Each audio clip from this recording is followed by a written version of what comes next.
Hey, I'm Zach Goldstein, founder and CEO of Thanx, Dartmouth '06, and I'm here with Darren Chang. I'm one of the co-founders, technical co-founder, engineering lead, Dartmouth 2011. So we wanted to just have a quick chat about the story of Thanx. When I started Thanx, now what was over 5 years ago, our vision, largely the same today, is to help real-world businesses build deeper relationships with their customers through data. And looking to build that, that's obviously a technical product, and I don't have any technical experience. I needed help. Uh, and I turned to Dartmouth.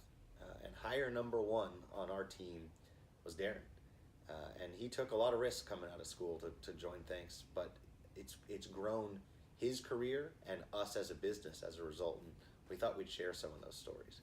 So, so Darren, it was an idea. We talked initially when Thanx was a vision and nothing. Right. And my ask to you was, do you think you're the guy that can build this? And somehow you made this crazy decision to forego a lot of safer directions because this was exciting. Why? Why do that? Yeah, so I joined Thanks back in 2011. It was my first job out of college, and when I was figuring out what I wanted to do after college, I really want to emphasize my learning over financial stability, given that at the time, I didn't have any responsibilities. I still have very few responsibilities, but especially coming right out of college, I want to really capitalize on what would make me learn the most. And so I felt like just jumping to the deep end of building something from nothing was the way to learn the most. Maybe a little hubristic, but it has worked out, and over the past 5 years, I've definitely have realized that vision of learning as much as possible. Yeah, I mean, your story is remarkable. You came in, I think I literally gave you some very basic designs, and you were reading still how to build iOS apps and Ruby on Rails, a back end and things like that. You were still figuring it out, but you had a drive. You were sleeping on a couch at a buddy of mine's place. I mean, that's really early stage. We were at the epitome of early stage. Right. And your parents probably thought that was crazy. Parents hated it. They love it now, but at the time. Right. So why go that far? I mean, what was it that ultimately mattered to you? And if someone is looking to go to a really early stage company, what should they look for? And then maybe that's not the risk tolerance of everyone. Mm-hmm. What does an early stage startup that's not being founded from scratch, what does that still offer? You know, at our stage where we have an engineering team, but we're not the Facebooks and Googles of the world. Yeah, I'll answer the second question first. What a still early stage company like ours offers is just a wealth of experience. Every member of the team, we're a 5-person engineering team, every member of the team who joins has an immediate impact. Literally everything that they do gets seen by our users, by our merchants, as well as their consumers.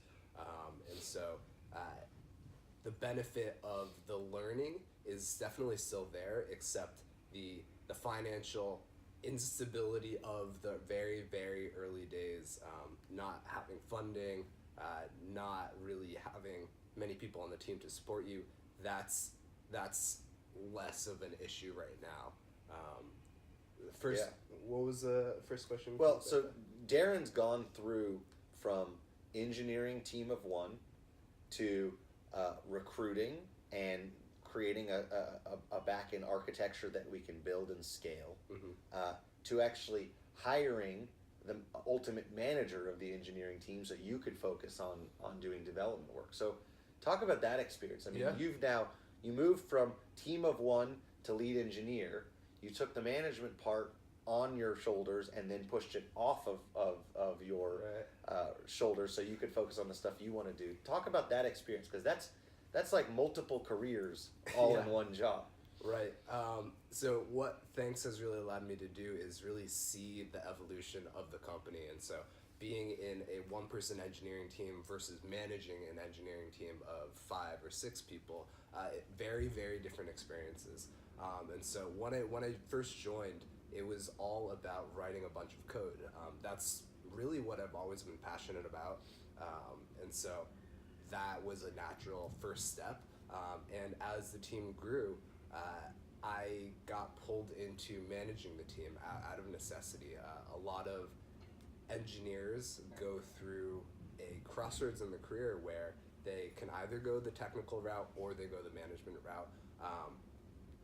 Sometimes engineers that are successful get thrust into management, and what Thanx allowed me to do was try out management, and management is people, process, and recruiting, essentially.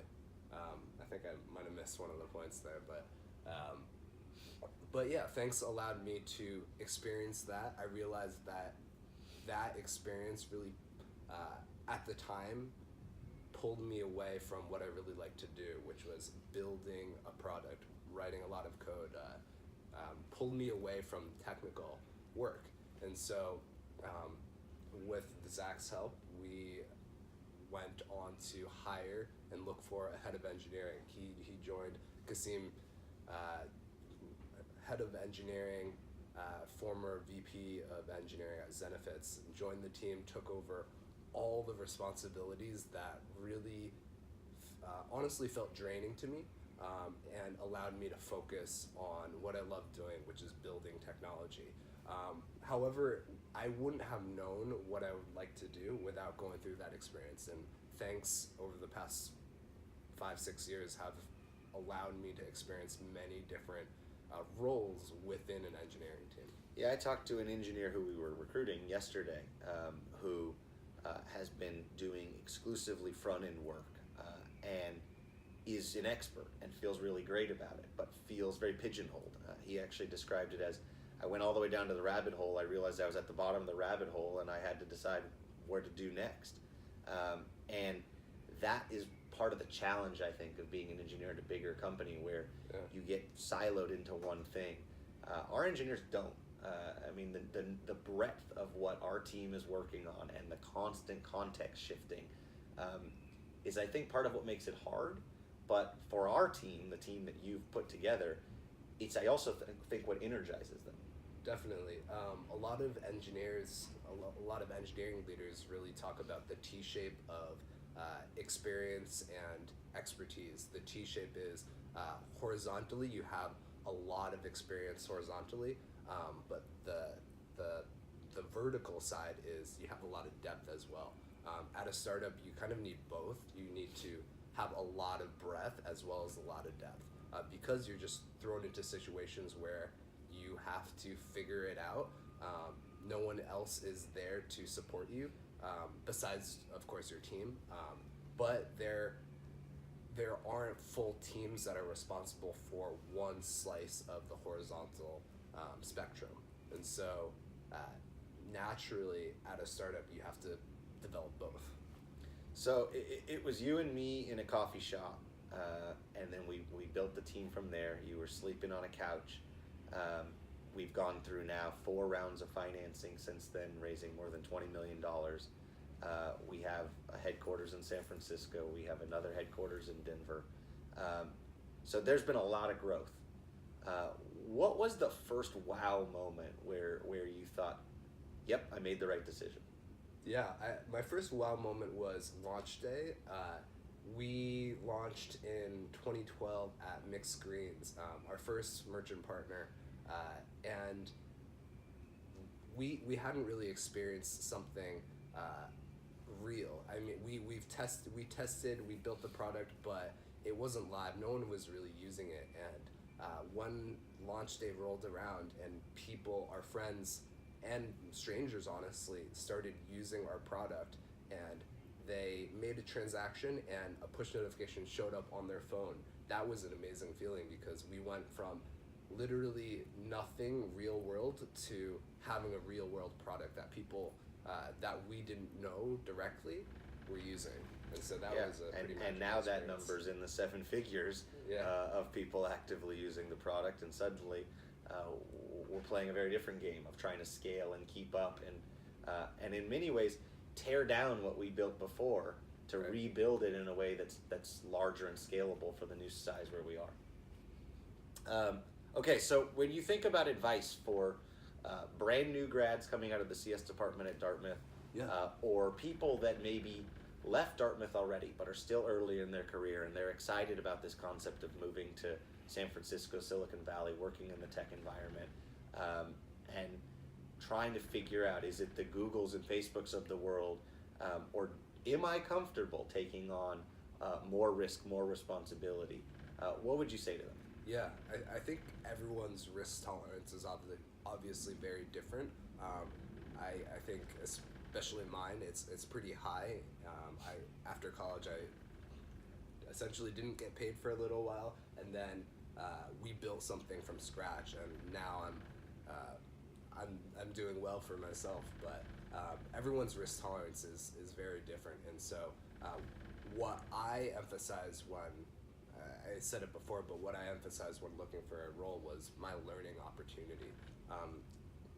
Large organizations, they definitely can provide a lot, but as Zach mentioned, sometimes at these larger organizations, because they have so many resources, there are very specific teams that are dedicated to every vertical slice in the horizontal spectrum of technology. And so if you want to have experience to the entire spectrum, a startup is a great place to do that. If you want less learning opportunity, potentially more financial stability, larger companies could be a good next step. However, I wouldn't trade my experience at a startup at Thanx for anything. Great. Well, we'll keep it short, but the purpose of this is just to make sure that the Dartmouth community that's not exposed to what's happening out here in San Francisco and some of the companies that are getting built, that it's approachable. And so Darren and I are approachable. Zach at Thanx.com, Darren at Thanx.com. Our website is www.thanx.com, and we are obviously hiring. We'll be doubling to tripling the size of the engineering team this year, with people fresh out of school or people with experience, and we have a bunch of other roles that are non-engineering too. So check us out, and hope this was useful. Thanks. Thank you.